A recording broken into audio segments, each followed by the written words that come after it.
Ladies and gentlemen, welcome back to the channel. King of Aquariums here, and in today's video I'm going to be giving you the comprehensive care guide to pond goldfish. So when it comes to your stock tank size, well, 80 gallons minimum. I've got 3 goldfish in here, and this is actually a stretch for 80 gallons. I will be moving them to a much larger pond soon, as they are capping out pretty close to the size maximum for this 80 gallon stock tank. Now, when it comes to filtration, I run a POPOSOAP pond filter box as well as a POPOSOAP waterfall. And combined, this is around 1,000 gallons per hour of filtration when I have both running. Now, the reason I don't have the waterfall running, is simply because of filming right now. It would be making too much noise. But it is very, very important that when you run a pond with goldfish, you have a lot of filtration. Hence the 1,000 gallons per hour. I have rocks up here inside my waterfall box that just adds as extra surface area for beneficial bacteria. Now, when it comes to plants, you really can't go too wrong just depending on your climate, but I run pickerel rush, frog bit, and then in my water garden, I also have lily pads. Of course, plants are an absolute key factor in maintaining a very healthy pond. As you can see, these plants love it. They do great. No issues at all. So let's talk temperature.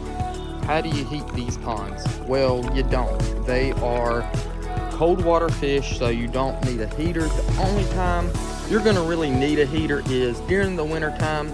But even then, depending on where you live, it may not be a big deal.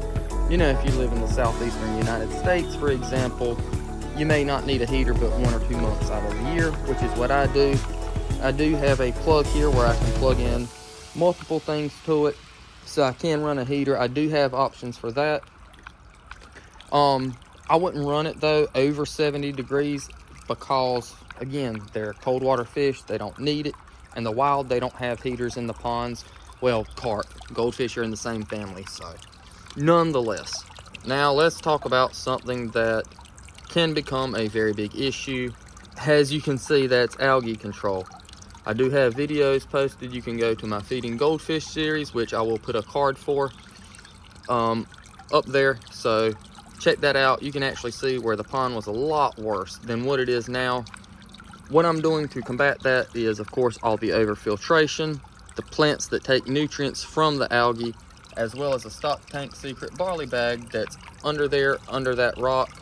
Again, I'll have all this stuff that you would possibly need linked in the description below. So if you want to build your own pond, go ahead, check out those products. I only use the best stuff.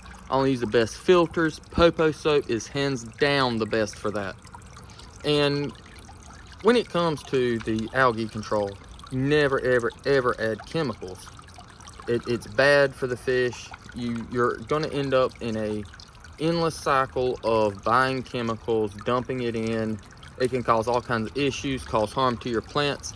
And as you can see, the filtration, the plants, and the barley bag that's down there is doing a wonderful job starting to clear this up. We can see down in there more. So yeah, it's really, really helping. And I'll show you another example here with how good plants can end up filtering for you and preventing algae. I almost got stung by a bee. So crammed full of plants, algae is not really going to have the chance to bloom. Now, when it comes to diet, Tetra goldfish flakes, I use the kind that is not for the pond for the simple fact of all the vitamin C that is packed in this. They're going to need that vitamin C for their immune systems being out here in a pond more so than a fish tank. You can do some different brands of pond flakes if that's your preference, or even some pellets when they get bigger. Just make sure it's something that has vitamin C and something that has all the nutrients that your goldfish are going to need. Also, another key pointer, make sure there's a low phosphorus content in your fish food. Reason being that phosphorus is additional nutrients for plants. However, that's also nutrients for algae. And again, outside, especially in an area in the sun like this one, that can become a pretty big issue. So make sure you do things right to be able to combat that. Now, how big are your pond goldfish gonna get? Well, the thing is, the bigger your pond, the bigger the fish. After about 4 to 5 inches, I'm gonna move my 3 out of here into my big 5,000 gallon pond that I have dug. So go ahead, like, subscribe, and stay tuned because you're not gonna wanna miss that video. Anyway, stay tuned, guys. Let me know in the comments below your thoughts on keeping pond goldfish. Let me know your thoughts also on keeping them in a fish tank. Till next time, stay fishy.